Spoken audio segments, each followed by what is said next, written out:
Welcome to Transformative Principal, where you learn how to be a leader and not just a manager of a to-do list. I am your host, Jethro Jones. You can find me on Twitter at Jethro Jones. Your to-do list is a hungry monster that is never satisfied. For the last year and a half, I've helped principals get awards, get promoted, and find the time to do the work that really matters. I recently opened a new mastermind slot. Schedule a call with me and let's overcome the stressed and isolated principal position together. Go to the show notes for this episode at transformativeprincipal.org and click Schedule a Call with Jethro. Welcome to Transformative Principal. Today, I am excited to have Heather Staker on the program. She is going to talk to us about a whole bunch of stuff around blended learning. And one of the things that she talks about is getting clear on your technology purchases. And so I made a little handout for you. That's 3 questions to ask yourself to get clear on your technology purchases. So if you'd go to transformativeprincipal.org and fill out the form there, you'll be able to get that in your email, and that'll help you deliver a clear message about why you need specific technology. And that's where, it makes a lot of sense because the kids have the basic skills at that point to do their own independent work. And so one of the challenges, what does it look like at elementary school where the kids still, quote unquote, need so much direct instruction and attention? So how does that look different at elementary when you still want to give the kids autonomy, and you probably can, but they need to learn how to decode words, and how are they going to learn that without the teacher teaching them? And you're right that it's at the youngest ages, some of the models that capture our hearts even more than the blended models, I think, are the more Montessori models that allow the students to drive their own learning, but it's very much with hands-on manipulatives and not with screens almost to any extent. At these youngest ages, I don't recommend more than, say, 20 minutes a day of anything with a screen. So it's as the students become readers and are able to decode the words, and even the upper elementary school students, I mentioned Acton Academy, that's very much a flex model starting in first grade. Now, granted, they want students to be readers by the time they enter in first grade, but assuming that they're readers, they really are able to thrive in these flex models. So I do think we have to question our assumptions around even what elementary school children are capable of.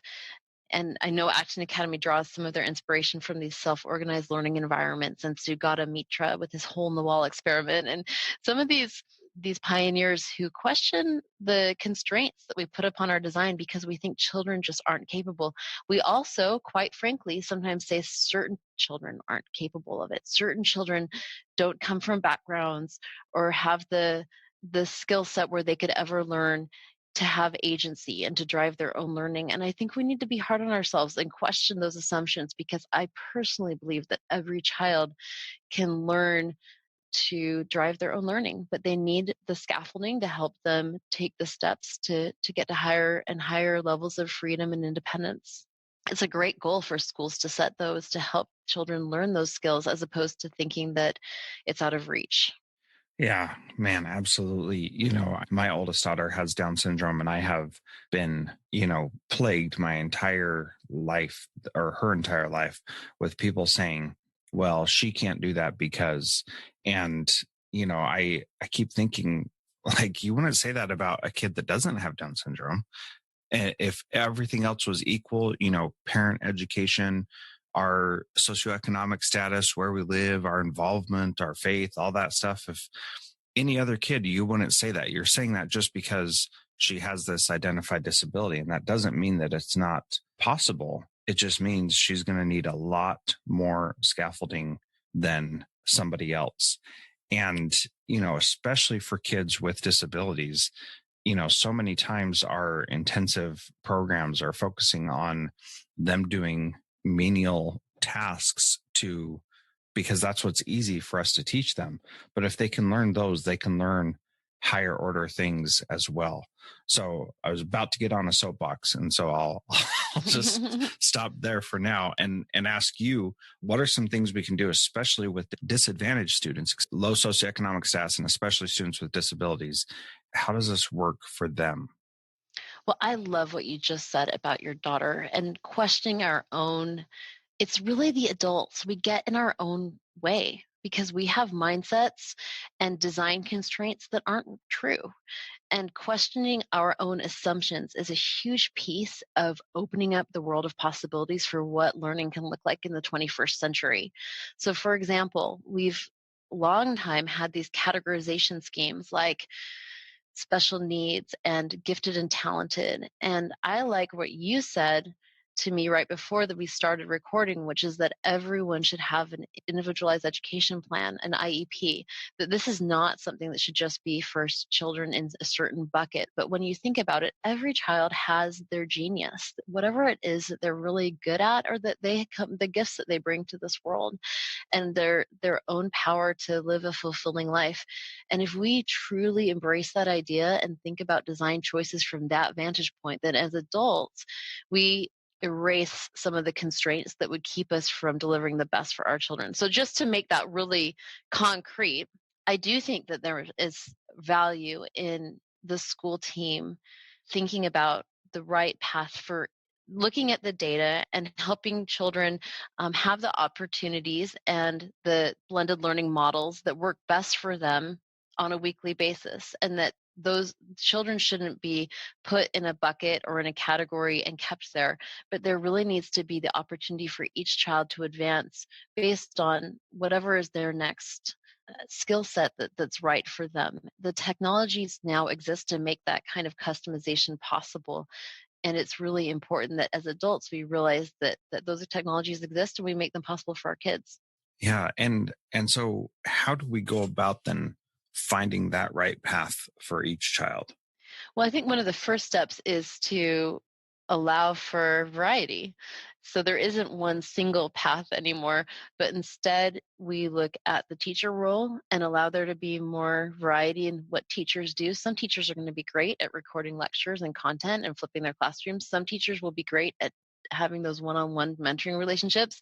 Some teachers might be really good at working with kids that are struggling with deep behavioral problems, and allowing teachers to for principals to disaggregate that teacher role and allow for teachers to specialize and earn micro credentials is one way. We have to have more pathways, allowing for different types of software programs. I have a daughter who loves the mermaids and the pirates and the coins and Dreambox math, and then I have a son who preferred the more straightforward Alex quick tables, just get her done, and it just and Khan Academy, and it just really varies based on what is working for that child at that time. So we're now in a time where we aren't dependent on one teacher performing one monster role, really all encompassing role for all students, but instead teachers can specialize.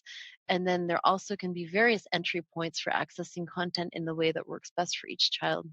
Yeah, man, I love that idea there, Heather, because I'm thinking of teachers that I've had where one teachers I've had as a principal, where one teacher was really good at this lecture style and her lectures were just engaging and amazing and you wanted to stay and listen. And so when I do observations in her classroom, I would want to, like, I loved it and the kids loved it and they were engaged and they were taking notes and paying attention and enthralled in the story. I would hate to not give her the opportunity to still engage kids in that way. It helped that she did a storytelling festival every year, and that was how she did it. So that was very powerful. But there were so many times where our curriculum forced her to do things in a different scripted way that was incredibly uncomfortable and ineffective for her. When if she could have just lectured, the kids would have learned because you can see the learning happening when you're in there. And then I had another teacher who, if she was working with more than 5 students at a time, it was chaos. But if she got down in that small group and could just focus on those kids, it was like there was magic happening. And those are two very real teachers that had a very different skill set, where our curriculum and our decisions at a higher level forced them out of their skill zones and into places where they were less effective. And as a result, really struggled at teaching when they very much had a gift. And so I would love to be able to say, if certain kids learn better by lectures, then we can allow that teacher to continue doing that. And she can have a model to reach those specific kids. And if other kids learn better through hands-on activities, and there's a teacher who has the skill to manage, a bunch of kids doing hands-on activities, which is a unique skill set, then that's okay. So how do we identify kids and teachers and match them up like that? Well, I know that what you're telling me is right, because we've all seen teachers that are just so magical in the way that they deliver the content, whereas other teachers who struggle with that, but that have other skills and the ability to connect individually with students and that type of thing. And so teachers thrive as we recognize and honor the gifts that they bring to the profession and allow them to soar in those areas, as opposed to asking them to wear every hat. One principle that we know from the research is that learning through a variety of different touch points promotes transfer.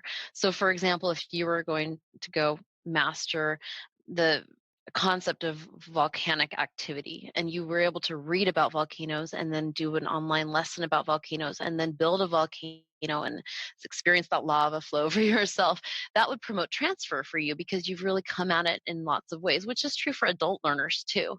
That there are people who are listening to this podcast now, and then maybe you'll go read something next, and then maybe you'll go to a conference where you talk about it, and all of those different touch points promote transfer. So I wouldn't say necessarily that we'll line students up for the specific pathway that works best for them, and some students will only do lecture and some students will only do hands-on projects. But what I see in the best schools is that there are a variety of modalities, and that promotes transfer. And it makes school just more, children see their progress. They feel like they're being successful because they're coming at the content in a variety of ways. Now, obviously, that wouldn't have been possible before these innovations came about to make it even imaginable within our cost structure. But now there really are a variety of modalities that we can use to make learning come alive and to help students access it in a variety of ways. Yeah, it seems like there are so many different opportunities for us to improve and reach students, and it's not just about technology. It's about having access to things that we didn't have access to before. And so, one of my students when I was a teacher was a just a brilliant young woman who she just amazed you with everything that she did, and she was higher than any other student that I had. Definitely had spent a lot of time reading as a child and writing as a child. And by the time I got her in seventh grade, she was interested in Victorian literature and understood it well enough to perform in a different way than other kids. And so, she took our standards in seventh grade and applied them to the literature she was reading, and, Pride and Prejudice and Charles Dickens books and things in that nature. She was reading those books and applying these skills that she was supposed to learn, quote unquote, in seventh grade that she already had. I mean, she was writing better papers than I was in my bachelor's program about the same topic, and it was amazing to see. And because of the ability for us to give her access to other things, I think she was able to have a really neat experience in school that, had those opportunities not been available, she would not have, I think she would have been bored a lot of the times, basically. And she still was, but I think she would have been even more bored. And so it's not just that we're giving her technology to use, but we have opportunities to expose her to different things. Can you talk a little bit about how other innovations have allowed us to do things differently in education besides just technology? So just want to turn off technology for a second. Like access through technology is okay still, but what are some of the other innovations that we've seen that have really changed this ability in the classroom to give kids different opportunities?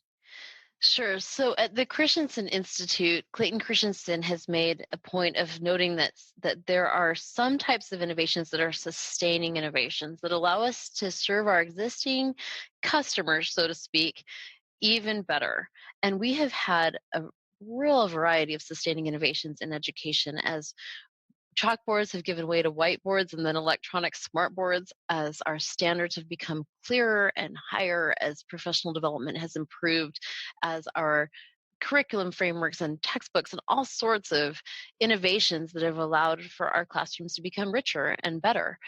But I will say that really it is online learning that's the first disruptive innovation, an innovation that doesn't just improve upon what we've got, but that so fundamentally transforms the paradigm for what teaching and learning can look like in this day and age. Online learning is the first disruptive innovation that at the Christensen Institute that we've spotted since the arrival of the printing press. And so that's how big of a deal it is in education. And I'm not talking about technology overall. I'm talking specifically about online learning, where students have access to the lesson and the instruction on their own without requiring a teacher to deliver that lesson or that instruction to them. And that is such a big innovation in terms of allowing us to rebuild how schools work and what classrooms mean, that I would say it is a landmark one, not equivalent to the improvements that we've seen in textbooks and professional development and that type of thing. Hmm. That's really a fascinating way to look at it. And let's talk a little bit about professional development, because that the way that adults learn how to be better in school has certainly changed as well. And so, for just my own brief history, 4 years ago, I started this podcast. In the last 2 years, I've started doing a Transformative Leadership Summit, which is an online only conference for educational leaders to help them improve. And then I've also started group coaching through a mastermind with principals who are looking to have regular accountability to help them improve their schools in a powerful way. And so those three things have really dramatically changed my opportunities to learn as a professional, and I think really upped my education game in a powerful way. Can you talk a little bit about how people learn as adults, and how that online access to learning has made things better for them? Well, your personal story is evidence further that adults are not unlike children and really all learners, that when it comes to learning, we benefit from having a more common sense approach where we learn in a way and in an access in a form of access that works best for us. So for you, it was easier for you to access it online more recently, and that was a way that gave you options that weren't available in the past. So another truth for all learners is that when we're more engaged and we're active learners, and there's a variety of modalities that promote transfer, that allows us to learn more effectively. One of the things I've been spending my time doing in the past couple of years is hosting blended learning live events, I call them, where adult learners come together and experience the different models of blended learning for themselves. And it's not traditional sit and get instruction. These adult learners are actually spending a couple of hours doing flipped classroom and spending a couple of hours doing flex model and learning some of the content in a station rotation model, and some through project-based learning and so forth. And so for me, the most powerful result of that is that these participants who emerge from that experience no longer need to be convinced that there can be value in blended learning, because they've felt it for themselves, and they've done the work themselves as these learners that are actively engaged and are moving around the room and are accountable for their results and moving through the system, and more based on mastering the competencies and the learning objectives that they need to learn.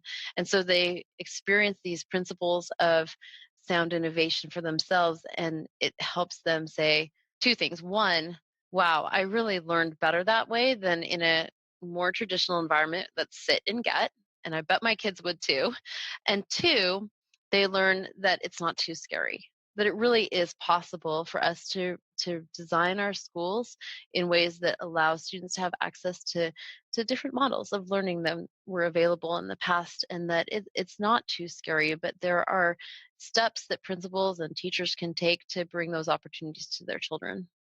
Yeah, absolutely. Very, very powerful. Being able to experience that yourself really is a lot. So, Heather, I don't think I prepared you for this, but the last question I ask everybody on my podcast is, what is one thing a principal can do this week to be a transformative leader like you? I would encourage principals to walk their buildings and note any instances of teachers feeling like the technology is replacing them. And if they're noting that that's occurring, to making a decision this very week to changing that mindset. because technology should not replace teachers. That human connection between a student and his or her teacher is vital, and more so now than it's ever been, because children's lives are complicated and this world is complicated, and they need quality mentors who love them, who support them, who encourage them, and who help them find their way. So I would encourage principals to walk their buildings, find teachers who feel like they can sit back and allow the technology to babysit while they're being replaced, and help those teachers awaken to the possibility of connecting with their students, of meeting with them individually, of giving them feedback, and of taking a very active role in each individual student's lives as the technology assumes some of the other roles that they can delegate to it. That's something teachers that principals can do right away. Yeah, that is great advice. Thank you so much. Heather, how can people learn more from you and connect with you? My website is readytoblend.com, and I help teachers and principals experience blended learning and move forward with their strategic plans through blended learning live events and other training programs. So I'd love to work with anyone who wants help as they move forward through this exciting new journey and set of possibilities in education. Wonderful. And thank you so much for being part of the Transformative Principal podcast, Heather. Thank you. Thanks so much for listening to Transformative Principal. It has been an honor to be interviewing all these people, and especially Heather Staker today. This was a great interview, and I just felt so excited afterward that I was just jazzed and pumped. So I hope you feel the same way, and thank you so much for listening again. Have a wonderful week. Transformative Principal is a proud member of the Education Podcast Network. Podcasts for educators by educators. Visit edupodcastnetwork.com for more great podcasts.